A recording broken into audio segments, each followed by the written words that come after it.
My people are destroyed for lack of knowledge. Yan po. Ang atin pong mga text or mga references dyan ay Hosea 4:6, Matthew 28:18-20, and John 8:31 and 32. Praise God.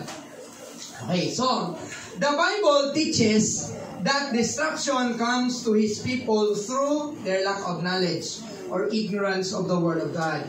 Kapag tayo po ay ignorante sa salita ng Diyos, wala tayong alam, mapapahamak po tayo. Yan po ang sabi ng Bible. Bakit tayo mapapahamak? Kasi papasok po ang kaaway, kaya na tayong lukuhin. Hindi natin alam yung totoo eh. Okay, that is true also kahit yun sa mga budol-budol, kahit yung mga nangyayari dyan sa labas, nabibiktima ang mga tao pag wala silang alam. Amen? So yan po ang sabi ng Hosea 4:6. Sabi po dito, my people are destroyed for lack of knowledge. So kapag kulang po tayo sa kaalaman ng katotohanan, kulang tayo ng kaalaman sa salita ng Diyos, tendency po is mapapahamak. Actually, the Bible said, hindi sinabi ng Bible na ang tendency ay mapahamak. Mapapahamak po talaga. Hindi na tendency, mapapahamak talaga. Kaya, we need to know the Word of God. Tapos, ang kasunod po, because you have rejected knowledge, I will also reject thee. We can presume, dahil po dito sa sunod na phrase, bakit wala silang alam, bakit kulang sila ng kaalaman, dahil nireject nila ang knowledge. So kapag ating i-reject, kapag ibaliwala natin, itakwil natin ang salita ng Diyos, mapapahamak tayo. Kasi yun sana magbibigay sa atin ng kaligtasan. That thou shalt be no priest to me. Lahat po ng anak ng Diyos, lahat po ng mga Christians, actually, we are the royal priesthood, we are holy nation, a people belonging to God. Tayo po ay merong office as a church. Tayo po ay merong office as Christians. Ang atin pong office ay ang pagiging mga saserdote o mga pari para sa Panginoon. Ano po trabaho ng pari? We offer sacrifices unto the Lord. Pag binasa natin ang Old Testament, yan po ang trabaho ng pari. Mag-offer ng mga offerings, mga alay sa Panginoon. And at the same time, ito din po mga pari, mga Levites, sila yung nakakarinig ng salita ng Diyos at sila din po ang magsasabi sa mga tao. So as Christians, we have that office. Our office is to be priests and priestesses para sa Panginoon. Amen. Pero pag nireject natin ng knowledge, i-reject din tayo ng Panginoon because you have rejected knowledge. I will also reject you. You will no longer become priests for me. Amen.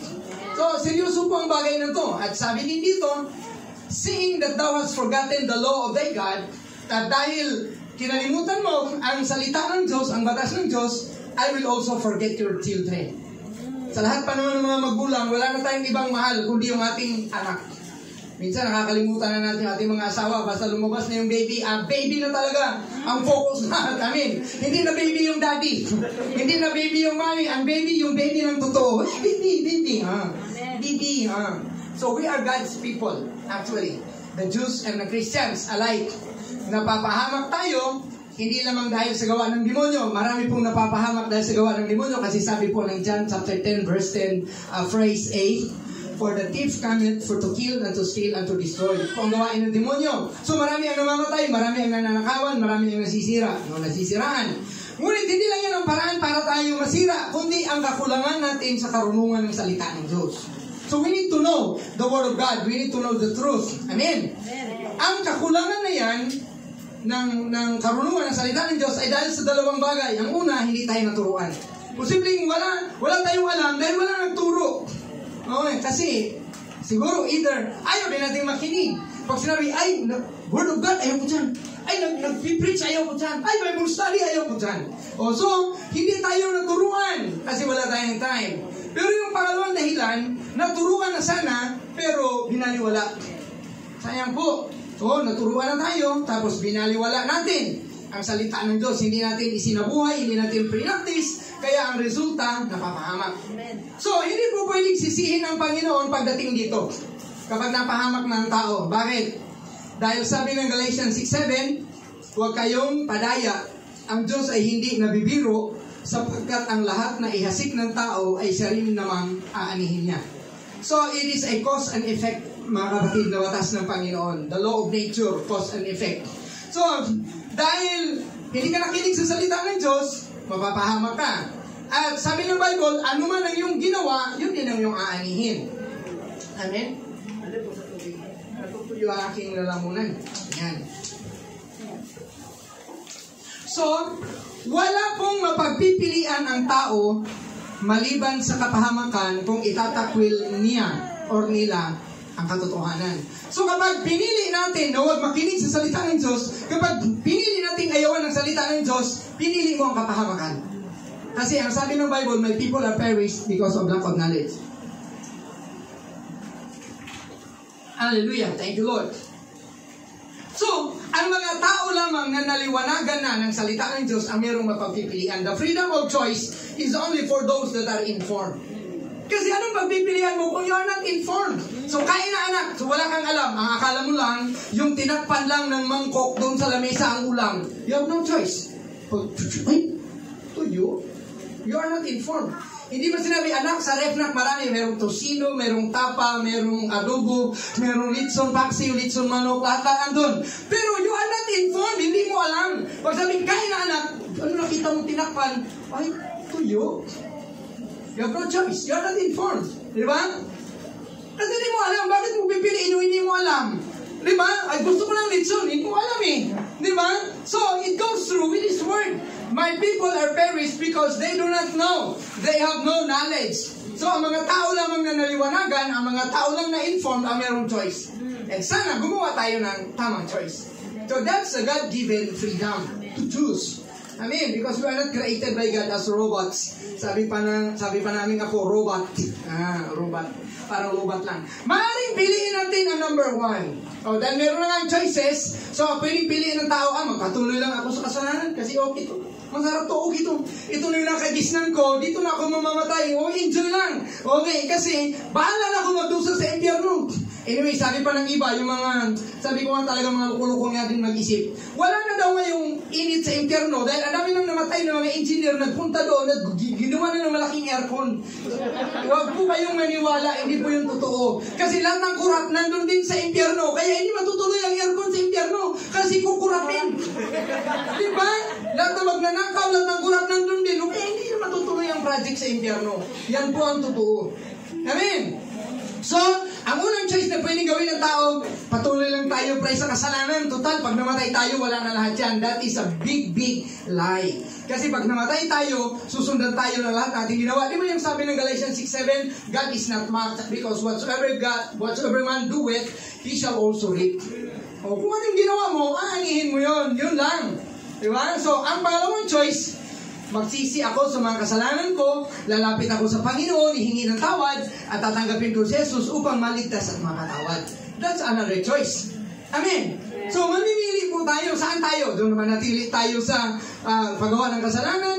Ang dulo ay kamatayan sa impyerno. Magsisisi tayo sa kasalanan natin, hingi tayo ng tawad, tatanggapin natin ng Panginoon upang tayo ay maligtas at makatawad. It's a choice. And then, you have the freedom. You are free to choose. So kung marunong, may mapagpipilian. Kawawa po ang walang alam, walang pagpipilian. Ganito na kami, ito na talaga yung alam namin eh. O kasi hindi ka nakinig, meron palang other choice, other options. Amen. Kung kaya't, sabi ng Hosea 4:6, my people are destroyed for lack of knowledge. Papayag ba tayo, ganito na lang tayo? Gusto ko lang pong isingit yung sinabi po ng aming bayaw. Sabi niya, alam mo na pagtanto niya sa buhay niya, sabi ni Lido, na ang tao, hindi niya kasalanan pag sinilang siyang mahirap. Pero kasalanan niya pag namatay siyang mahirap pa din. Kasi we can do something out of poverty. We can do something out of difficulties in life. Kasi meron nga tayong pwedeng gawin. Binigyan tayo ng kakayanan ng Panginoon. So, my people are destroyed for lack of knowledge. Sabi ng Galatians 5:19, ito po paulit-ulit po ito sa mga nakaraang mga araw sa ating church. Pero babanggitin ko pa ulit ito. Ubusin ko na lang dyan para magbasa kayo una kung gusto ninyo. Nakalagay po dyan, ang mga gawa ng laman po, nagawa ng makasalanang laman, ay ganito: pakikiapid, karumihan, kalibugan, pagsamba sa Diyos-Diyosan, pangkukulam, mga pagtataniman ng galit, mga pagtatalo, mga panibugho, mga pagkakaalitan, mga pagkakakampi-kampi, mga pagkakabahabahagi, mga hidwaang pananampalataya, mga panaghilian, mga paglalasing, mga kalayawan. So napakarami at ang mga katulad nito. Napakaraming gawa ng laman. Pero ito po ang choice dito. Narito po ang freedom of choice. Sabi po ni Paul, Tungkol sa mga bagay na ito ay aking ipinagpaunang ipaalala sa inyo. I have already told you, sinabi ko na sa inyo, pinaalalahanan ko na kayo dati. Tulad sa aking pagpapaalaala nung una sa inyo, na ang nagsisigawa ng mga ngayong mga bagay ay hindi magsisipagmana ng kaharian ng Diyos. So, ang ibig sabihin ngayon, ito ang gawa ng laman. Ang kasunod yan actually sa Galatians 5:22 to 23, the fruit of the Spirit. Okay. So, ito ang gawa ng laman. Pumili kayo. Pag gumawa kayo niyan, na ang nagsisigawa ng gayong mga bagay ay hindi magsisipagmana ng kaharian ng Diyos.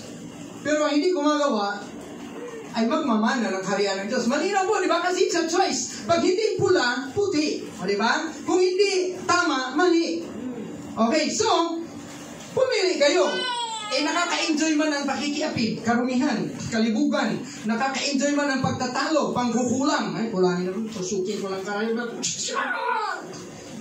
Nag-i-enjoy yung mga kukulang. Nag-i-enjoy yung mga nagsasamba sa Diyos-Diyosan. Nag-i-enjoy sa gawa ng mga laman. Pero ang dulo, yan. Kaya you choose. Na ang nagsisigawa ng gayong mga bagay ay hindi magsisipagmana sa kaharian ng Diyos. So nakita po ba natin ang options o pagpipilian? In every action that we do, there is a corresponding responsibility or consequence. Amen. Kaya nga, kung wala tayong alam, katulad ng sinabi ko na, yung walang alam, walang pagpipilian. Hindi niya alam, impyerno yung kanyang ginagawa. Kasi walang nag-inform sa kanya. He or she does not know. So, yung walang alam sa katotohanan at bumaliwala sa Panginoong Jesucristo ay diretso sa kapahamakan. Okay.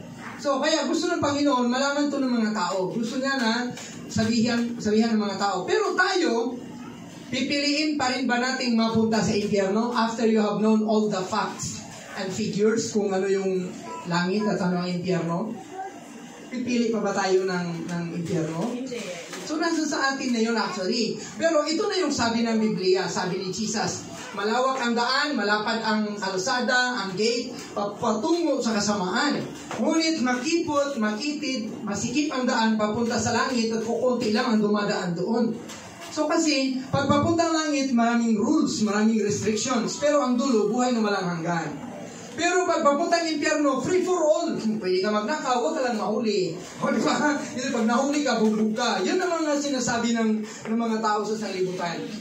Lahat pwedeng gawin. 3, 4, 5 asawa. Basta, huwag ka lang mahuli. Pag nahuli, bubog ka. O diba? Ng commander, ng original. Pero ang dulo noon, kamatayan. So anong pipiliin natin? Pag alam na natin ang totoo, and then you still choose what is wrong, you are responsible for your actions. Sinong sisisihin mo? Inilatag na ng Panginoon niya lahat nung una pa man, di ba?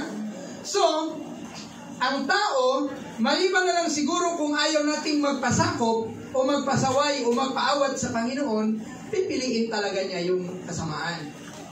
At kung mas mahal pa ng tao ang kasalanan at kamunduhan, kung ikukumpara sa Panginoon at kanyang mga salita. So, nasaan po tayo dito? Alin po sa dalawang ito ang ating pipiliin? Okay? Kung gusto natin na mapunta tayo sa tama, piliin natin ang knowledge of the Word of God. And if we know the Word of God, sundin natin yung alam natin na tama.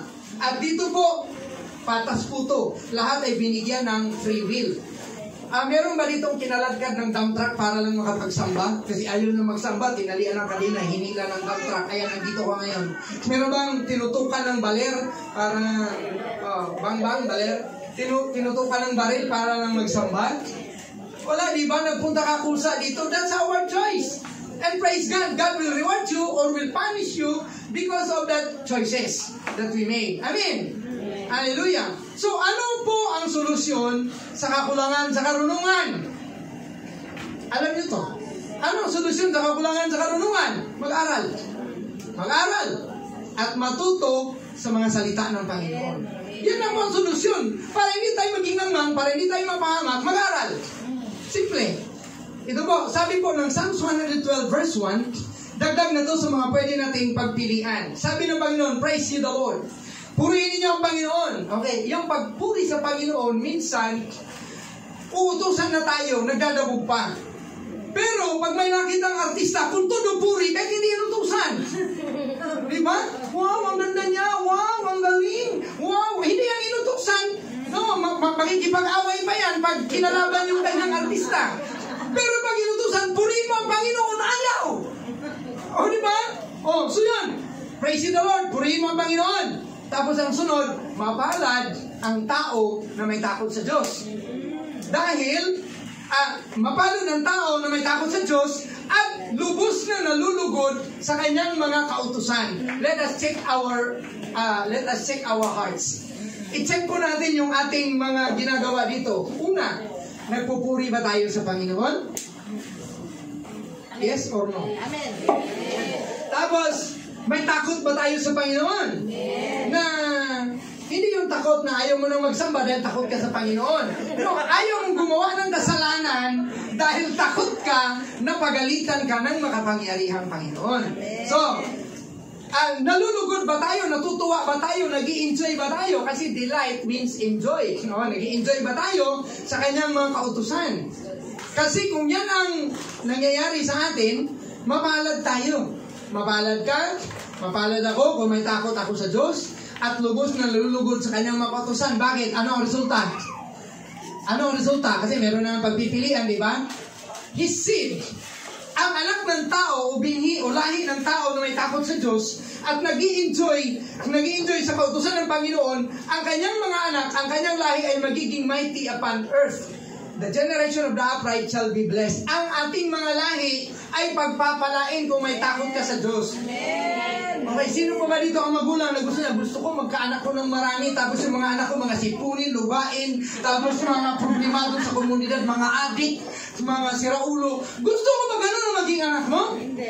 Ang gusto mo, pinagpala, gwapo, matangkad, maganda, tapos matalino, tapos asensado. Yun ang gusto natin sa mga anak natin. Meron ba mag-aasawa ako? Gusto ko yung Amerikano mga asawa ko, parang anak namin mga bobo, mga pangit, mga siraulo, mga pilay, mga kuba.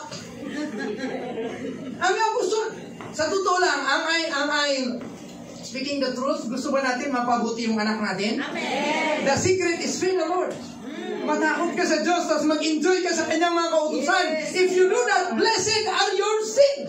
Pagpapalain ng Diyos sa iyong mga anak, hindi ka pa nanghingi, hindi ka pa nag-pray, dati nang nakaplano sa isipan ng Panginoon. Gagawin ko mga anak nito mga gwapo. Gagawin ko mga anak nito matatalino, mga pogi, mga magaganda.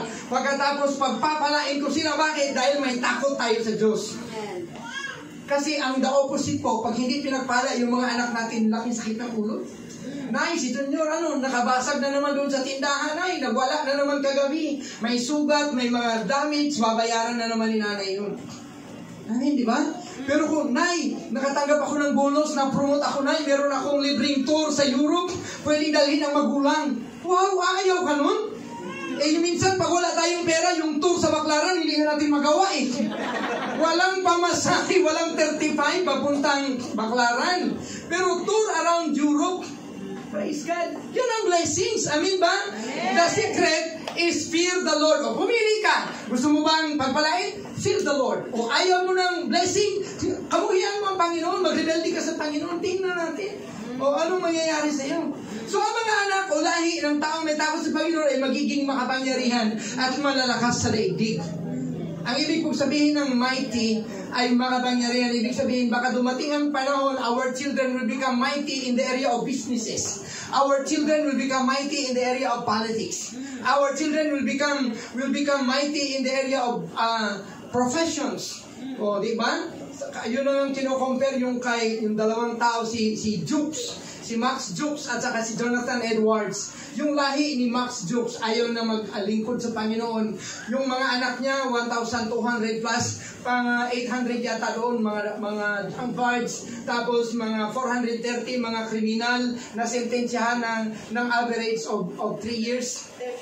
13 years. Pagkatapos, mga prostitutes, mga drunkards. Grabe, pero yung anak ni Jonathan Edwards, nagkaroon ng mga 17 na mga university presidents, nagkaroon ng mga anak na congressman, meron pang isang naging vice president. Pinagpala. Dahil inuna talaga ang paglilingkod sa Panginoon. Ang paglilingkod sa Panginoon is a choice. Hindi ang darating sa atin na natulog lang tayo, naglingkod na sa Panginoon. It's a choice. Sabihin niyo po sa sarili niyo, it's a choice. O kapag pinili mo yun, didesisyonan mo yun, lalakaran mo yun. Maglilingkod ako sa Panginoon. Parang, maglilingkod ako sa Panginoon, tapos latag ng balik, higa. Ay, sarap maglingkod sa Panginoon. Ipo, paglilingkod sa Panginoon, we will do something. Amen? So imagine na kung yan ay mangyari sa mga anak natin. Isang anak lang actually, kung tutuusin. Isang anak lang ang pagpalain, mapalad na ang mga magulang. Isang anak, grabing sinuwerte. Katulad nung naririnig kong kwento, yung kapatid ni Ruby na naging vice president ng isang Japanese company. Oh, basta na napakagandang blessing. Di ba? President ka ng isang malaking company. Okay. Ang sunod pa, verse 3. Kasi Psalms 112, verses 1, 2, and 3. Wealth and riches shall be in his house. Kaninong house? Doon sa taong may takot sa Diyos. Amen. Wealth and riches. Ano ba yan? Kasaganaan at kayamanan. Dagdag pa ang kaginhawaan at kayamanan. Mapupunta sa ating bahay at ang katuwiran magpakailanman kung may takot tayo sa Panginoon, nagpupuri tayo sa Panginoon at nag-i-enjoy sa kanyang kautusan. Pag sinabi kasi, magbasa ng Bible, ibasa na naman ang Bible, ang sakit-sakit ng mata yan. Walang blessing yan. Prayer meeting, prayer meeting. Wala naman nangyayari dyan. Kaya ang iba hindi binibless. Pero prayer meeting, yes, prayer meeting tayo tala. Saan? Para bang, saan ang prayer meeting? Gusto ko mag-prayer meeting. Basa tayo ng Bible, saan mo gusto? Nabasa ko na lahat yan, basahin natin ulit. Di ba? Nagsamba tayo. Kailan? Anong oras ba ang samba? Alas 8. Uy, nandun na. 7:30 nandun na. Yun ang mga taong excited, nag-i-enjoy sa kautusan ng Panginoon. Amen. Yung iba na nag-i-enjoy sa kautusan ng Panginoon, para bang yung closing song na, To God be the glory, tapos papasok sa church. To God be the glory. Pagkatapos, shake hands, tapos na ang simba. At least umabot pa din. So, diba? Palagay ko hindi yung nag-i-enjoy yun sa ibang bagay. Kasi kung nag-i-enjoy ka sa isang bagay, nangunguna ka dun. Amen ba? So, yun ang blessing mga kapatid. If we praise the Lord, and then we fear the Lord, and if we enjoy in the commandments of the Lord, blessings for you and blessings for your children. Amen. Wealth and riches shall be in your house, and your righteousness shall endure forever. The key word is fear the Lord and praise the Lord. So, saan ang option natin kung hindi natin alam to? Ngayon, alam nyo na. Ha? Kasi baka sabihin natin, bakit nagsasamba? Bakit samba ng samba? Wala kayong alam. Ngayon, alam nyo na. That if you praise the Lord, and if you fear the Lord, and if you enjoy the commandments of the Lord, blessings. Blessings upon your children, and blessings for you. So ngayon, pumili ka na. Amen. At tapos, huwag kang kumamot ng ulo kung hindi tama yung dumating sa'yo. Kasi baka mali yung choices mo. Amen ba? Amen. Nag-enjoy ako sa praise and worship kanina. Nag-enjoy ba kayo? Amen. Kung gusto ko di na matapos eh. Kasi I enjoy the presence of the Lord. Amen. Ito, patikim lang to dito, ang totoong presence of the Lord pag nasa langit na tayo. Sabi ng Bible, no eyes have seen, no ears have heard what God has prepared to those who love Him. Wala yan sa kalingkingan, sa dulo ng kuko ng kalingkingan, gaano kasarap dito. Yung nandun sa langit, wala, hindi mo pa natikman ang totoong langit, pero dito, enjoy na tayo. Amen. Doon, nothing can compare. No eyes have seen, wala pa nakakita. No ears have heard. Kaya nga naniniwala ako kung bakit pinauso ng Panginoon ngayon yan, yung mga tao nakakita ng langit, tapos bumalik dito magkwento. Kasi kailangan ng tao ng kumbinsihin. Kailangan natin ng props, ng yung mga teaching materials, kailangan natin ng visual aids para tayo maniwala, kasi ang tao to see is to believe. Pero ang approve sa Ginoo, believe and you will see. Amen ba? So kaya ngayon, nandyan na si Mary Baxter, nandyan na si Kevin Siday, ang dami ng mga tao, nandyan pa si Bill Weiss, at ang dami ng mga tao nakakita ng langit, nakakita ng impyerno. For you to believe na totoo ang langit, at totoo din ang impyerno, so that you will have a better position to choose. Ano bang pipiliin ko? Pag langit, ganito. Ganito din ang requirements. Pag impyerno, ganito. Ganito din ang requirements. So, anong gagawin mo? Diba? Sanay naman tayo sa requirements. Pag nag-enroll ka, gusto mong graduate, susunod ka sa school. Amen ba? Eh yung iba, nag-aagawan, enrollment deadline, last day of enrollment, no? March 15, nag-aagawan sa pila. So yun, naka-enroll na. Pagkatapos, klase bukas, ay, pasok bukas. Nag-aagawan sa enrollment, pero pagpasok na, may pasok pala bukas. O diba? Nag-enroll para puro holidays. So kung gusto natin ng langit, we will do what the Word of God says. Amen ba? Amen. Hallelujah. Sabi pa ni Reinhard Bonnke, doon talaga ako natatawa. Which totoo naman talaga. Are you enjoying the message, my preaching? It doesn't matter because if you don't enjoy my preaching, I enjoy my preaching. Ibig sabihin, hindi siya matitigil kahit kayo lahat siya nakasimangot. Basta ako gusto kong mag-preach, I enjoy it. Sabi ni Reinhard Bonnke. So, nananawagan ako, manatili po tayo sa Panginoon at sa Kanyang mga salita. Amen. Tama po ba itong panawagan na to? Amen. Dahil kapag ito ay ating ni-reject o itinakwil, itatakwilin tayo ng Panginoon, pati pa mga anak natin. So, it's a better choice. It's the best choice to choose God and His Word.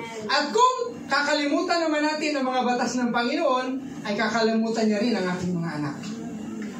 Hallelujah. So, alin po ang pipiliin mo?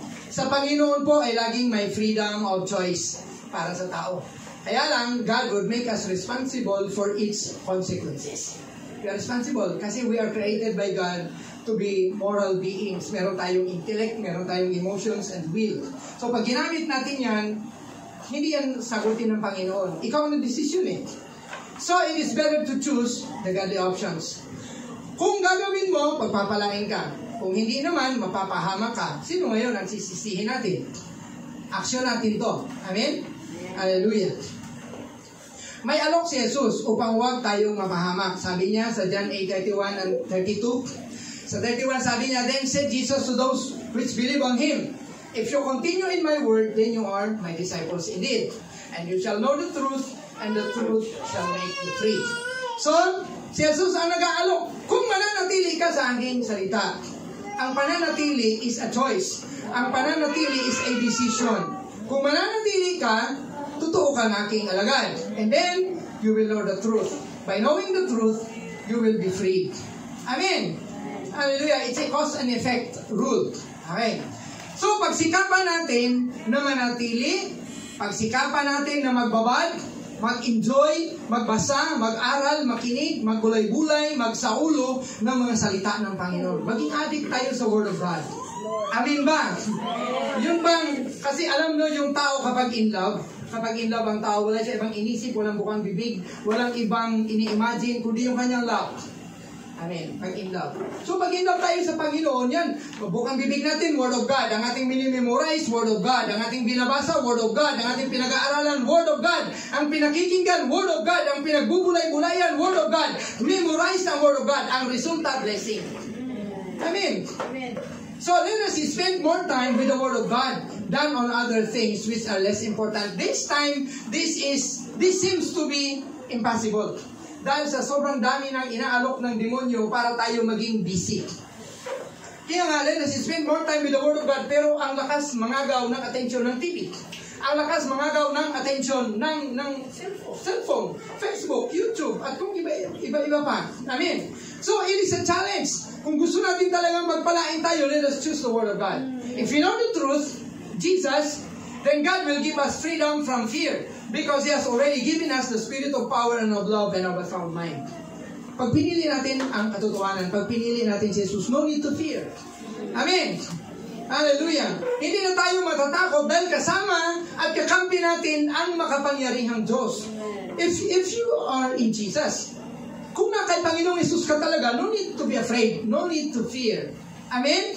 Bakit ka matatakot? Wala nang ibang mas makapangyarihan pa kaysa Panginoong Jesus. Sabi nga ng Philippians chapter 2 verse 11, And so God has given Him the name that is above all names, that at the name of Jesus every knee shall bow on earth and in heaven, on earth and under the earth, and every tongue shall confess in heaven, on earth and under the earth, that Jesus Christ is Lord. So wala nang ibang mas makapangyarihan pa. Pagkasama mo ang pinakamakapangyarihan, sino pa ang katatakutan natin? Sabi ng Matthew 28:18, and then Jesus spake and said unto them, all authority in heaven and on earth has been given to me. So all authority, all powers in heaven and on earth is in Jesus. So pag nandun tayo kay Jesus, alam natin ang katotohanan, we do not need to fear death. Hindi na tayo dapat matakot mamatay. Meron bang natatakot dito mamatay? Medyo na lang. Of course, pag hindi natin alam ang katotohanan, pag naisip natin yung kamatayan, matatakot tayo. Kaya Pero if you know the truth, pag namatay tayo, we will go to heaven. Kasi ang sabi ni Jesus sa John 11:25, sinabi niya ito kay Martha, nung namatay si Lazarus, sabi niya, Panginoon, kung nandito pa sana kayo, hindi sana mamamatay yung kapatid ko. Sabi niya, don't you know that I am the resurrection and the life? And he who believes in me, even though he dies, he will live again. And those who believe in me, they will never die. Do you believe this? Yan ang sabi ni Jesus. So, no need to fear about death. Kasi kung matatakot, para ba yung tuli, yung mga batang lalaki, yan kasi yung aming pinagdadaanan. Kapag pag-usapan yung tuli, yung mga supot, takot na takot talaga tuliin. Kaya lalo na yung nakapila, yung nanonood kayo yung mga palabas ni Dolby, tapos maarte din yung mga nauna, parang, Di yun, siyempre yung mga nakainira, grabe na talaga, grabe sigaw na. Hindi naman pala ganun kasakit yun, di ba? Yung kamatayan, ganun din yun. Hindi tayo dapat matakot sa kamatayan kasi ang tanong ko, kung hindi pa mamamatay ang mga taong nabubuhay, may nakita na ba kayong tao dito na nag-iedad ng 2,000 years old, buhay pa si Lolo? Merong tao na 1,300, buhay pa? Hirap na nga tayo humanap ng tao 100 years old. Therefore, makaka-conclude ka na pag tayo ay nasa 60, 70, 80, baka hindi na tayo umabot ng 100. So, ang kamatayan darating. If you believe in Jesus, no need to fear death. Hallelujah, because Jesus is the resurrection and the life. And those who believe in me will never die. And those who believe in me, even though they will die, they will live again. Amen. Amen. Yan po ang katotohanan yan. Kahit yung tao na ayaw mamatay, namatay pa din. Amen ba? Mayaman, mahirap, darating ang panahon, mamamatay. So no need to fear death if we are in the Lord. Pero kung wala ka sa Panginoon, matakot ka kasi ang kamatayan is just a transition. Pag namatay tayo dito, that means pupunta tayo sa kabilang buhay. Sa kabilang buhay, merong dalawang destinations. Yung sa malapad na daan na tinahak mo, papuntang impyerno yun. So yung makipot na daan, sumusunod ka sa Panginoon, papuntang langit yun. So when we die, we will just go either of the two directions, either of the two destinations. But if you are in Jesus, we are sure. Sabi ni Jesus, let not your hearts be troubled. John 14 verse 1. If you believe in God, believe also in me. In my Father's house are many rooms, many mansions. And if it were not so, I would have told you. But I will come and prepare a place for you. And when it is prepared, I will come to you and take you to be with me, so that where I am, there you may be also. So, matatakot pa ba tayo nun? No need to fear death. Si Jesus nga, namatay eh. Ang mga apostolis, namatay din. Dahil death is transition. Hindi po tayo pwedeng pumunta sa kabilang buhay kung hindi dadaan sa kamatayan ng physical. Dahil ang physical natin, hindi ito ang pupunta doon. Ang pupunta doon is our soul and our spirit. Amen. Hindi ka mamamatay pag hindi hihiwalay ang soul and ang spirit sa iyong katawan. At pag ayaw mong humiwalayan, mananatili ka sa lupa. Kaya mo yun, sa sobrang mong tanda, 2,000 years old ka na, isinampay ka na lang sa bakod. Hindi ka na makatayo, isasampay ka na lang, ganun. Upo, pag upo ganun, Lolo, tumba. Pag upo dito, tumba. Susubuan si Lolo. Kasi grabe, 2,000 years old ka na, buhay ka pa. Di ba? Para ka na lang lampin, sinasampay. Praise God. So, we need not fear death. We need not fear death. Hindi natin kailangan. And then, ito pa isa. Kaya nga ang sabi, if you know the truth shall set you free. Amen. Kaya ang sabi ng Panginoon, no need to fear the power of sin. Yes, sin can bring death into us. But if you receive Jesus as your Lord and Savior, all of your sins are forgiven. And the penalty for your sins are paid for. by the Lord Jesus Christ. Bayad na ang ating kasalanan. So, makakatanggap tayo ng forgiveness at makakatanggap tayo ng newness of life. Ito po yung choice natin dito. Ang choice natin, samantalahin mo na meron kang forgiveness, samantalahin mo na inaalok ka ng Panginoon ng bagong buhay. Amen. Bakit ba gusto natin manatili sa lumang buhay? Kaya nga namatay ang Panginoon Jesus sa krus dahil yung lumang buhay, mag-aakit sa atin yan sa impyerno. So, ay meron na palang chance. Tanggapin mo ang patawad ng Panginoon, tanggapin mo ang inaalok niyang newness of life. Sabi ng 2 Corinthians 5:17, therefore, if anyone be in Christ, he's a new creature. The old has gone, and behold, the new has come. So dahil tinanggap mo na si Jesus, bago ka nang nilikha, mag-umpisa na tayong mamuhay sa ating bagong buhay. Amen. Halimbawa, yung bang binago ng Panginoon ang sitwasyon natin, binago kayo ng example, ha? Kung binago ng Panginoon ang iyong geological location, yung geography, binago, wala ka na sa Pilipinas, nasa Canada ka na, matuto kang mabuhay sa Canada, iba ang klima doon. At sa Canada, wala nang manok, merong chicken. Wala nang isda, maraming fish. O, di ba? So, matuto ka ngayon mabuhay sa Canada, malamig. O, dito, hindi malamig. Umag-adjust ka. Amen. Dahil ngayon, Kristiyano na tayo, matuto tayong mamuhay sa ating bagong pagkatao. Amen. Hindi po yan natututunan agad kasi yung iba, sobra na tayong nasanay. Meron pong habit ang mga tao. Yun bang? Kasi ako po dati, nagtitinda ako ng balot.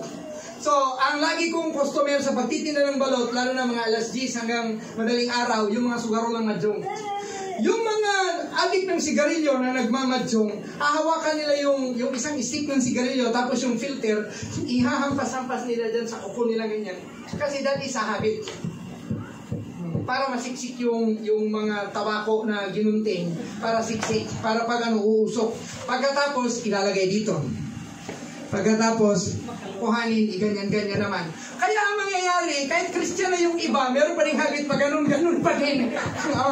Yung iba, dukot dito, pagkatapos sabay lagay dyan. Pag hindi na nabago, imagine mo kapangit, magpipreach si pastor, mga kapatid, tanggapin ninyo, tapos nga. Yun, matatanggal yan pag nag-umpisa na natin ipamuhay yung bagong lifestyle natin. Amen. Ngayon, so yung lifestyle natin dati, takot sa kasalanan, takot sa kamatayan, takot sa kahirapan, puro takot. Ngayon, hindi na dapat matakot kasi kasama natin ang Diyos. Na si Jesus ay tinanggap natin sa ating mga puso. Hindi na tayo dapat matakot sa sakit at karamdaman dahil sa pamamagitan ng kanyang mga latay, tayo ay pinagaling na. Lahat ng sakit, pare-parehas lang yan sa Panginoon. Walang maliit, walang malaking sakit sa Panginoon. Lahat ng sakit ay pinagaling niya na. Amen. Ang kanser at ang galis at ang tagyawat, pareha lang yan sa tingin ng Panginoon. Puro yan madaling pagalingin. Kanser, pastor, sa ating tingin, kanser, takot na tayo. Parang tigyawat lang yan sa Panginoon. Isang pahig lang yan ng chinchansu. Tanggal yan. Yan yung na-memorize kong brand eh. Ewan ko, meron pa bang chinchansu ngayon? Meron pa pala. Okay. Bakit ko alam yan? Kasi meron din ako mga kaibigang mga babae. Chinchansu. SPF. Our healing, ang ating kagalingan ay totoo and it is done. Ito po ay totoo at tapos na pinagaling na tayo ng Panginoon. So it is your choice. Believe on the promise of God, claim your healing, and then live as if you are not sick. Because faith works. So pag naniniwala kang may sakit ka talaga. Pero pag naniniwala ka may sakit ka at pinagaling ka na ng Panginoon, mababago yung disposition mo sa buhay. Amen. No need to suffer poverty. Hindi na kailangan maluglog pa tayo sa kahirapan. Dahil si Jesus ay nagpunta dito upang bigyan tayo ng masaganang buhay. Amen. Ang ibig ko sabihin dito, let us take advantage of what God is offering unto us. Tanggapin natin yung ino-offer ng Panginoon kasi libre yung binibigay, walang bayad dyan. God is love. God is so generous. Mapagmahal ang Panginoon. Gusto niya gumaling lahat. Gusto niya magsisi lahat. Gusto niya pumunta ng langit lahat. Pero kailangan sumunod tayo sa kanyang kalooban. Hindi naman pwede pasaway tayo ng pasaway dito, rebelde ng rebelde sa Panginoon pagkatapos langit. Unfair yun, pag ganyan ang ginawa natin at yan ay pinayagan, pati si Satanas mapupunta sa langit. Amin ba? Kaya dapat sumunod. Si Satanas, ayaw niyang sumunod. Kaya pang-impyerno talaga siya. Pag sinunod natin si Satanas, pang-impyerno na din tayo. Kasi unfair din naman, di ba? Sabihin ni Satanas, oh, bakit yan? Napunta langit yan. Hindi naman yan sumusunod. Diba? O, yung mga hindi sumusunod yan, mananiwala kayo, langit kayo, hindi. Bakit? Bakit kayo mapupunta sa langit? Kasi mga disobedient, yung binasa ko kanina. Diba? O, ang dami lang, at ang all liars. Kasama yung mga sinungaling. Sa impyerno. So, ito, hindi na kailangan tayong malugmok o mabaon sa kahirapan dahil nagpadala na ang Diyos ng masaganang buhay. At nangako pa siya, in fact, God has promised that I will open up the windows of heaven and I will pour out upon you blessings so that there will be no room big enough to contain such blessings. Can you imagine malaking room puno ng blessings? Walang ganyan kalaking room na hindi kayang punuin ng Panginoon if we obey His word. Hallelujah. Yan ang sabi sa Malakay. At sasawayin pa niya ang mga mananakmal. So it is a choice. It is a choice. Mga kapatid, napaka-importante na yung desisyon na gagawin. Pag pinili mong sumunod sa Panginoon, you will be blessed. Sabi pa ng Romans 8:32, God, ang Diyos na hindi pinagkait ang kanyang bugtong na anak, bagkus binigay pa niya sa atin ang kanyang bugtong na anak na si Jesus upang mamatay sa krus para sa atin. Ano ba kaya yung mga bagay na kailangan natin kung hindi mo na ibibigay sa atin together with Jesus? Amen, di ba? Para bang, tay, mayaman na mayaman yung tatay. Tay, pahingi ng snowbird. Snowbird lang. Binigyan na kita ng Pajero, hindi kita bibigyan ng snowbird. Tapos nagdabog-dabog ang tatay ko, kuripot, hindi ako binigyan ng snowbird. Habang binigyan ka ng maraming kotse. So, hindi yan sa God cannot afford snowbird. Siguro yung attitude mo lang. Benta mo yung sa gulong. Pajero mo, sa'yo yan eh, di ba? Pag nabenta yan ang kasama yung mag wheels, siguro nasa mga 20,000 yan, gulong ng Pajero. Ang dami mong snowbird. 20,000 worth of snowbird. My point is, kung hindi niya pinagkait yung pinaka-the best, binigay niya ang kanyang bugtong na anak sa'yo. Ano pa yung mga maliliit na kailangan natin? So, no need to suffer poverty because Jesus has already paid the price. Jesus has already paid it for us. Amen. The Bible is full of similar abundant promises. All we need to do is find them. Hanapin nyo sa Bible, mga kapatid, saan yung pangako ng Panginoon para sa iyo. Ito. Ay, ang swerte ni sister, blines na siya. Bakit ano nangyari? Nakapag-asawa ng abang, ang daming pera. Tapos sabihin natin, sana all. Tapos sabihin naman natin, paburger naman dyan. Di ba? Eh, siyempre, paburgerin ka naman ni sister. Kasi sister nga tayo, mabait. Tapos, sabi niya, mabuti pa siya. May apang. Lahat naman tayo pwedeng bigyan ng kung ano yung kailangan natin. Hindi lahat bibigyan ng afal. Lahat pwedeng bigyan ng pagpapala. Kasi may asawa na yung iba. Hindi na pwede. Meron ka ng Pilipino. Meron ka ng apil. Apil, Pilipino. Tapos gusto mo ng apam, American. European, aper. European. Hindi lahat bibigyan. Pero salit na. Kasi ganito yan. Blowout naman dyan. Nakadepende ka lang sa blowout niya. Hindi, manghingi tayo sa Panginoon, meron ding atin. Kasi yun ang pangako ng Panginoon. Basta poverty ang pag-uusapan, Jesus came to give us life and have it more abundantly. Ang abundant life, maraming choices. Pag sinabi mo ito, lagi itong ulit-ulit. Pag-ulam, tapos abundant ang life mo. Mamumroblema ka magpili kung anong ulam mo. Pagbukas mo pa lang ng cabinet, mga dilata. Ano bang gusto ko? Itong Carne Norte, o mga hotdog, mga sausages, whatever, o canton, pancit canton, o 555, o kasama ko ba yun? Pagbukas mo sa ref, nandun lahat ng mga frozen goods or mga processed meats. Ang hirap pumili. Pero yun ang abundant blessing. Pero pag hindi pa tayo abundantly blessed, wala kang choice. Kung ano yung nasa lamesa, yun lang. Nay, kain, anong ulam? Yun na dyan sa lamesa, anak. Lamesa, wala na. Kasi hindi tinakpan, kinain ng pusa. Yan ang ulam mo ngayon. Mahuli ka kasi. Diba? Nahuli ka. Dapat pagbagting, pagsabi, klaing, di ba? May naglalagay na ng mga plato, mga kutsara, klaing, ba't mo agad? Kasi pag nahuli ka, baka unahan ka pa ng pusa. Ha? So, ang kailangan natin gawin ay sundin lang ang sinasabi ng salita ng Panginoon. Dahil kung hindi natin gagawin o susundin, dinadaya natin ang ating sarili. You are deceiving yourselves. Sabi kasi ng James 1:22, but be doers of the word and not hearers only, deceiving your own selves. We must act upon the word of God by obedient faith. Susundin natin ang salita ng Diyos dahil obedient yung ating pananampalataya. Otherwise, we won't receive anything from God. Kasi pag hindi ka nag-obey, hindi ka makakatanggap. Amen? Hallelujah. Thank you, Lord. So, mahal tayo lahat ng Panginoon at mahalaga sa Kanya ang ating kaligtasan at kasaganahan. Kaya nais ng Panginoon Jesus na tayo ay turuan. Ay, sabi ng Panginoon, no? Diba? Ito yung ating life verse ng ating church.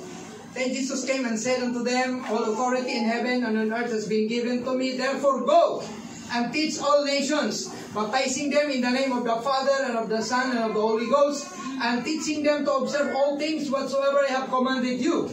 And lo, I am with you always, even unto the end of the world.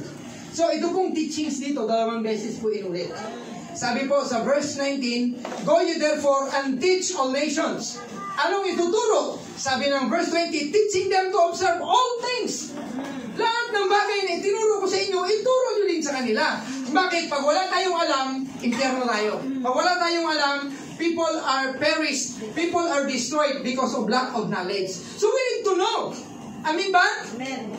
Eh ngayon, ang dami na natin alam kung ano yung mga issues sa TV, alam na natin lahat. Oh, ganun pala, kaya pala. Wala namang kwenta yun. Hindi naman makakapunta sa langit yung kaluluwa natin dahil doon. We need to know the Word of God. Kasi this is a matter of life and death. It's a matter of eternity. Know the Word of God. Amen. So, kaya kailangan po nating matuto ng salita ng Panginoon upang huwag tayong mapahamak. We need to know the Word of God. So, the more we know the truth, the stronger and more productive we become as Christians. Yung maraming alam, maraming magagawa sa paglilingkod sa Panginoon at mas matatag yung kanyang pananampalataya kasi marami siyang alam. Amen. So, the opposite is true kung wala kang alam.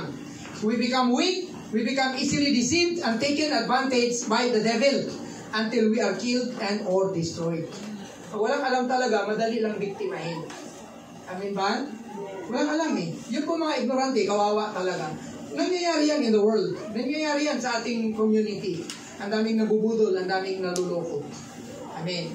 Pero, ganun din yan sa spiritual. So, having said all of that, so, nasabi ko na yun, I find it necessary to know how much we have already known. O parang feeling ko, gusto kong malaman kung meron na ba kayong alam. At kung sinusunod na ba natin yung ating mga alam. Payag ba kayo dito? Just answer honestly the following survey questionnaires. Gawa tayo ng survey. Pero yung sagot ninyo, sagutin nyo lang, kahit hindi ko na marinig. Basta ang importante, tinatanong ko kayo kung ano na inyong alam. Actually, ang totoo mga kapatid, yung exam, hindi yan dapat katakutan. Kasi yung exam is a way of telling the professor that how much you learn. Okay. Imagine mo, isang semester, yung teacher turo ng turo, blah, blah, blah, Philippine history is blah, blah, blah. Si Adan, si Eva, si Marjilan, Philippine history, blah, blah, blah. O lahat. Si Lapu-Lapu, etc., etc. At the end of the year, okay, get 1/4. Hindi, 1/4. Get one whole sheet of paper. We have exam. Hindi. Ang exam is to find out kung meron kayong alam. Kaya ang gagawin mo sa exam, isulat mo lahat ng alam mo. Huwag mong isulat yung alam ng classmate mo. Kasi exam yan eh. The teacher would like to find out kung meron kang alam. Kaya isulat mo sa papel mo yung alam mo. Sino ang pumatay kay Lapu-Lapu? Sino ang pumatay kay Lapu-Lapu? Hindi tayo dapat mangupya kapag may exam because the teacher is trying to find out if you learned something from him or her. Amen ba? O bakit tayo takot sa exam? Ganun din po sa buhay ng tao. Tayo ay tinetesting. At yung testing ng Panginoon sa atin, wala po yung announcement na bukas, December 15, ay may exam. O ganun sa school. Sa buhay, babanggain ka ng exam. Automatic. Exam na pala. Sinusubok kung nagpapatawad ka ba? Sinusubok kung madamot ka ba? Sinusubok kung matatag ka ba? Kaya yung exam sa Panginoon, walang schedule. At hindi ina-announce. Kasi pag ina-announce, mapupuno ng sulat dito si Magellan ang pumatay kay Lapu-Lapu. Tapos si Lapu-Lapu ay taga-Cebu. Tapos dito, sulat na lahat ng mga kudigo. Tapos yung mga panyo, Diyan lahat ng mga kudigo. Yung medyas, meron yan, mga ano dyan, nakalagay dyan. O hindi na totoong exam. So, mag-exam tayo, payag kayo? Ha? Payag kayo? Eh, part ng message to eh, kahit hindi kayo papayag talaga kayo. So, yun ang sabi ni Reinhard Bonnke. If you don't enjoy my preaching, it doesn't matter. I enjoy my preaching. So, number one po, exam na to ha, exam. Huwag mangungupya. How many of us personally practices the binding and loosing principle na itinuturo sa Bible? Nagapusin ang mga gawa ng demonyo, na ginagapos kita in the name of Jesus, espiritu ng kahirapan, espiritu ng sakit at karamdaman, espiritu ng kabubuhan, espiritu ng korupsyon, ginagapos ko kayo sa pangalan ni Jesus. Sino ang gumagawa niyan? Taas ang kamay. Yung iba, hindi pa. No problem. Yun ang purpose ng exam eh. So, teacher, alam mo na, turuan sila magapos. The enemy, Turuan sila na mag-apos. Maggapos. Hindi yung magapos. Ano yan? Dalawang G. Magiging iba pa ang kahulugan ng magapos na isang G. Kayo yung tatalian. Pero pag dalawang G, maggapos. Magtali. Okay, hindi matali.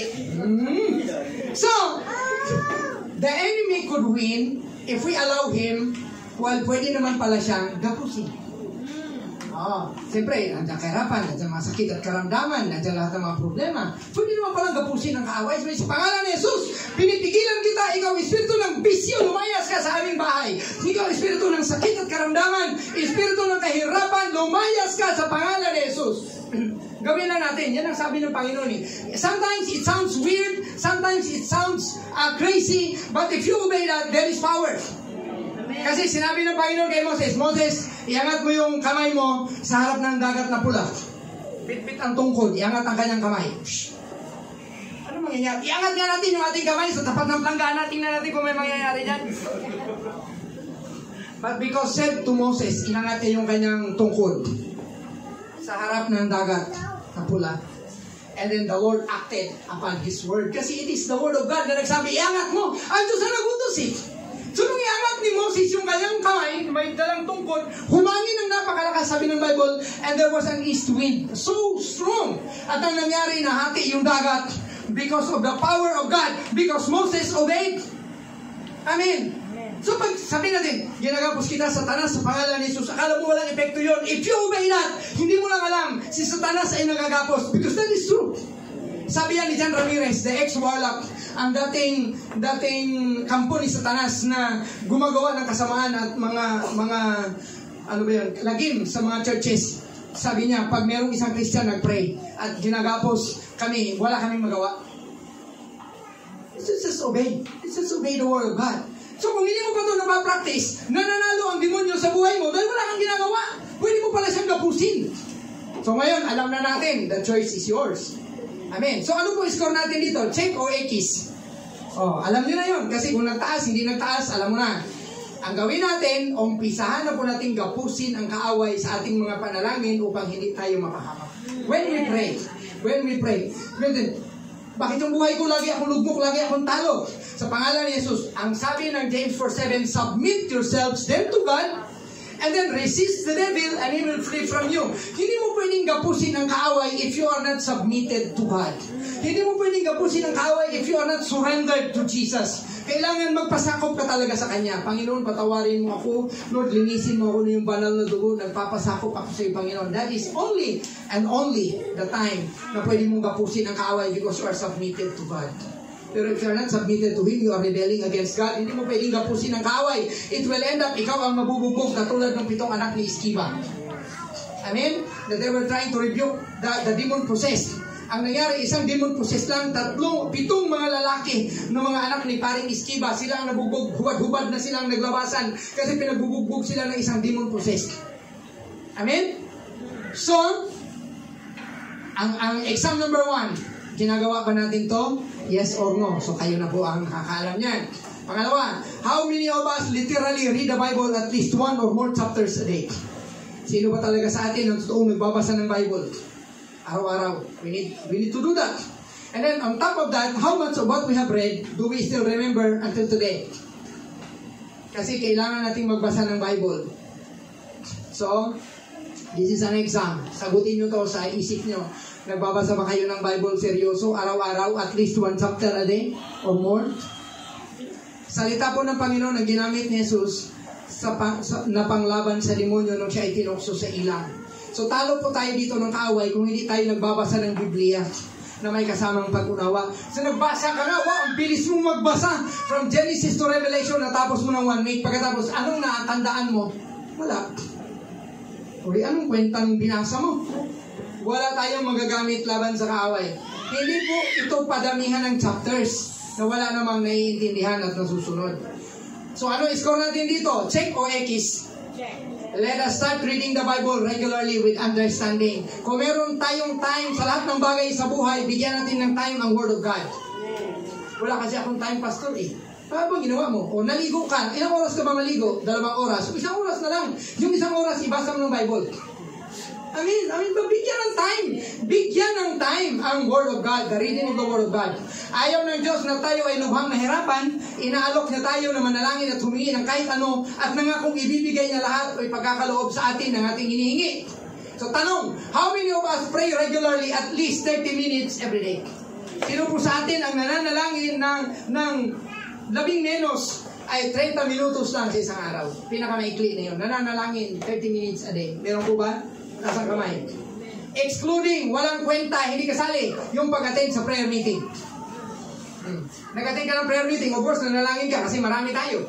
Pero kung ikaw na lang mag-isa, o baka naman ikaw, kasali ka sa prayer meeting, puro ka lang, ang tagal manalangin ni Pastora, ang tagal. Inaantok na po, yung dami naman. Inaantok na po, hindi ka nanalangin doon, di ba? Nakaupo ka lang doon. Kailangan manalangin tayo ng at least 30 minutes. Anong sagot? Ito, kasi kung hindi tayo nabibigay ng oras para manalangin sa ating Panginoon, ay napapahamak tayo. Bakit? Sabi ng Bible, pray. Okay? Watch and pray so that you will not fall into the temptations of the enemy. Anong score? Check o X? Pwede po natin baguhin yan. Kung X man, umpisa mamaya, or words. Let us watch and pray so that we will not fall into temptation. Kung kaya mong gumastos ng 2, 3, 4, 5 oras sa Facebook, tanggalin mo yung 1 oras dyan, manalangin ka. Aantokin agad dyan. Tulog, umanda pa, natulog. Di ba? Amin ba?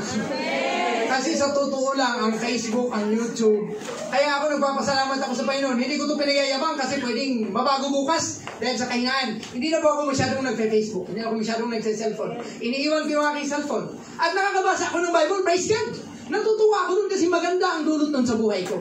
And I enjoy it. Amen. Amen. Pwede natin umpisahan mamaya. Bawasan ang oras sa cellphone, mag-pray. Ano ipag-pray mo? Sabi ng Panginoon, pray about all things. Ang dami mong pwedeng ipag-pray. Pag-pray mo nanay mo, pag-pray mo tatay mo, pag-pray mo buhay mo, pag-pray mo kinabukasan mo, pag-pray mo church natin, pag-pray ninyo mga pastor natin, ipag-pray ninyo ang ating bansa, ipag-pray mo na lumago ka sa Panginoon, ang daming ipag-pray. Ngayon, lumipat ka, ipag-pray mo sa Africa, ang daming mga pinipersecute ng mga Christians. Mag-pray ka sa Afghanistan, mag-pray ka sa Iran. Hindi allowed ang Bible doon na i-share. Pag hindi naubos ang 1 oras mo dyan, kulang 1 araw dyan. Amen? Bukas naman ulit. Amen. Ang nangyayari lang, hindi natin binibigyan ng time. Sorry mga kapatid, nabibigatan ba kayo?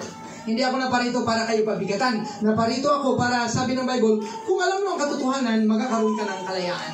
Pag hindi mo ginawa naman, you are deceiving your own self, according to James 1:22. So, lugi po tayo at talo kung hindi natin sa ulado ang mga mahalagang pangako, utos, o kaalaman mula sa Panginoon, sa salita ng Panginoon. So, ito lamang po kasi ang epektibong panglaban sa kaaway pagdating ng panahon. It is the sword of the Spirit, which is the Word of God. Nung si Jesus po ay tinukso ng demonyo sa ilang, sabi niya, it is written, and it is written, and it is written. So, ang ginamit ni Jesus laban kay Satan is the Word of God. And why don't we use the Word of God? Hindi po yung pwede, di ba? Meron tayong mga pamahiin, magdala ka ng walis, tapos walis mo lang, papaluin mo ng walis. Yung mga kaaway ay nanaginip ako ng masama, paluin ng walis, palumayas yung mga demonyo. Hindi yan lalayas. Anong kinalaman ng walis sa demonyo? Kahit laser gun pa itira mo dyan, hindi yan tatablan, espiritu yan. Use the Word of God. Amen. Use the Word of God. Hindi yung walis, mga pamahiin yan. Sabi ng Psalms 119 verse 11, Thy word have I hid in my heart that I might not sin against Thee. So pag puno tayo ng word of God, hindi tayo magkakasala sa Panginoon. Amen. Ang totoong swerte, obey the word of God and you will be blessed. Amen. So, anong score natin? Check, X. Check. Hallelujah. Oy, seryoso to ha. Check o X. Kasi baka sa sunod na exam, ito din ulit ang lalabas. Ganun na. Para check kayo lahat. Ganun lang naman yun, di ba? And then, how many of us have learned new skills or talents that we can offer for the service of the Lord in the last 6 months or in the last 1 year of our lives? Halimbawa, hindi ka marunong dati nito, ngayon marunong ka na. Marunong ka na mag-gitara, marunong ka na mag-drums, marunong ka na mag-play ng ibang instruments, marunong ka na ng worship leading, marunong ka na mag-drive ng kotse. Kasi magagamit yan sa paglilingkod sa Panginoon. Marunong ka na ng desktop printing. Kasi kailangan yan sa church. Marunong ka na mag-preach, marunong ka na magluto. Kasi mapapakain mo yung mga kapatiran. Pag may kailangang pagtitipon, marunong ka na mag-share ng gospel, carpentry or other skills. Sino dito ang may natutunan bagong skills for the last 6 months? Or 1 year of his or her life. Hindi pa po huli ang lahat. Kahit sabihin matanda na tayo, pwede pa tayong mag-learn ng mga bagong bagay. Ang challenge ko po sa buhay ko ngayon, I want to know how to use Photoshop. Nang hingin ako kay Jim, meron na akong Photoshop sa aking external drive. Gusto kong matutunan kasi ako ang gagawa ng certificates natin sa church. Ako naman gumagawa dati. Kaya hindi ko na lang magawa kasi parang hindi na gumagana yung nasa Microsoft Office na print something. Kasi merong Microsoft Word, merong Excel, merong PowerPoint. Ano yung isa? Na yung pwedeng mag-design ng mga... Hindi ko na yung publisher. Hindi ko na yung nagagamit. O kaya ngayon, gusto ko mag-aral ng panibago. Gusto ko mag-aral ng Photoshop. Natuto ako mag-drive, ginamit ko sa paglilingkod. Natuto ako mag-karpintero, ginamit sa paglilingkod sa Panginoon. For the glory of God, ayan po, kami dalawa ni Brother Bong gumawa. Maayos na yung ating dito sa church. Kasi nagka-gula-gulanit na po yan dahil sa... Wait na, tinalian ko ng alambre kasi nung time na nandito ako, bumagsak. Ito ba naman, tinalian ko ng alambre. So ngayon, ginamit ng mga bata, bumagsak ulit pero hindi na pwedeng talian ng alambre kasi wala na talagang mahawakan. O kaya bumili kami ng bagong pinto. Glory to God. O, salamat, di ba? Kung hindi marunong si Brother Bong, hindi rin ako marunong. Magbabayad tayo ng tao gagawa niyan. Amen, di ba? For the glory of God. So, ang reward sa langit, matatanggap lang natin yan pag ginamit natin sa paglilingkod sa Panginoon. Ang walang ginamit, ang walang paglilingkod sa Panginoon, walang reward. Hallelujah. Now is the best time to be active in serving God. Using the gifts and the talents that God has given us. Amen. For the glory of God, for the glory of God. So there will never be service anymore in the grave. Kasi pag namatay na tayo, meron pa bang patay na nagkakarpintero pa? Meron bang patay na nagsusungliding pa? Pag merong patay na nagsusungliding dito, wala nang taong pupunta dito. Amen ba? So Mary Baxter revealed that even the smallest act of kindness that we do is recorded and rewarded in heaven.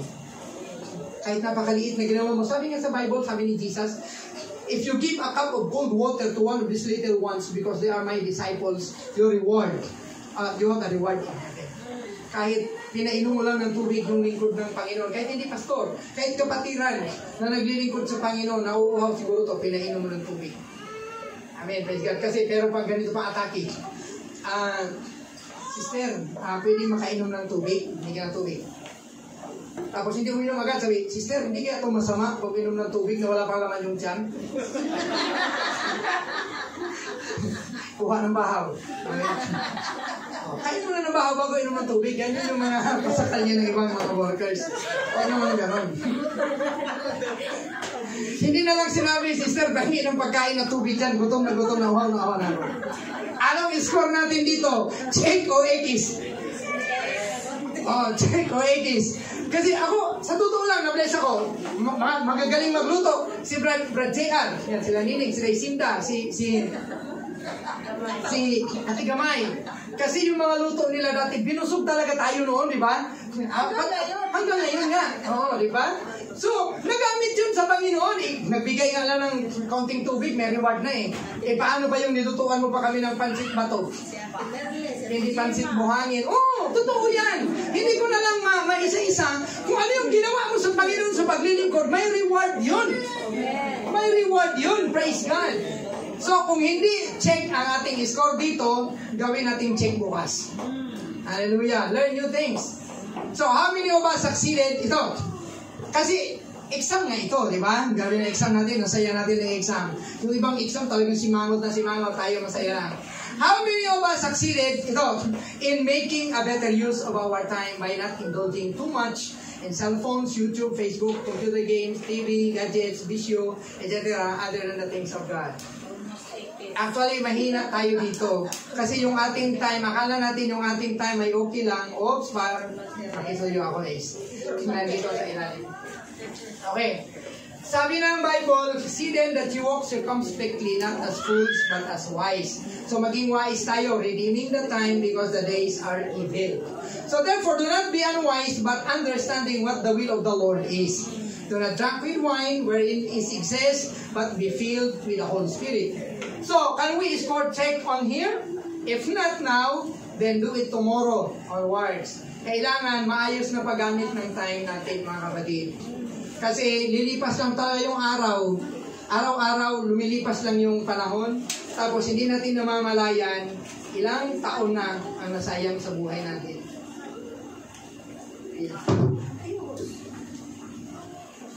Namatay na talaga siya.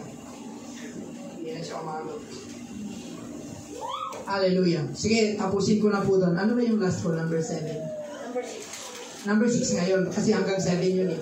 So, tama na po yun. Tama na po yun. Kasi namatay na yung aking laptop. Ayaw ko din namang pagurin tayo. Nag-usap ba ang Panginoon sa inyo sa umagang ito? Kasi mga kapatid, let us take the Word of God seriously.